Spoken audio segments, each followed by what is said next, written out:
Some educationists want the Education Ministry to revise the roles of parent-teacher associations across public schools to address fundamental challenges confronting basic education. The executive director of the Institute for Education Studies tells TV3 if PTAs were vibrant, they could have complemented efforts to resolve the unavailability of textbooks and other materials in schools by pooling resources to help students in teaching and learning. Until the last few years, parent-teacher associations were integral in complementing teaching and learning in schools across the country. Though interest and membership might have declined over the period, educationists are worried their influence have waned due to the Education Ministry's unwillingness to recognize their importance in the educational structure.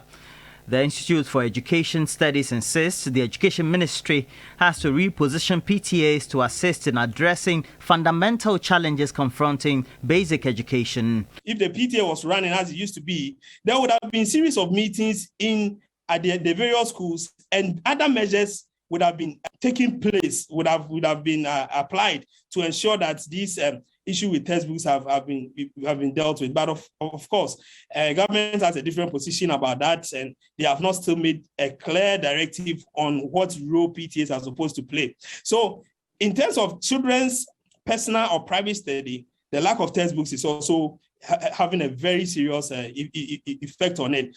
Executive Director for IFES, Peter Anti, says PTAs could also complement efforts to resolve the unavailability of textbooks, for example, in schools, by pooling resources to help students teaching and learning. Because we are practicing a centralized system and all the students write the same BECE, they write the same WASI, you need something that cuts across all these regions so that when the examiner picks the textbook, he knows that this and this and this is what have been taught by the teacher alongside the curriculum, alongside the syllabus, and then he sets questions to suit them. So if you have a situation whereby every teacher would have to now look for other reference materials aside the textbooks, what it means is that the examples that I will be giving my students in Cape Coast will be different from the examples and the interpretations that another teacher will be giving the students in Kwando.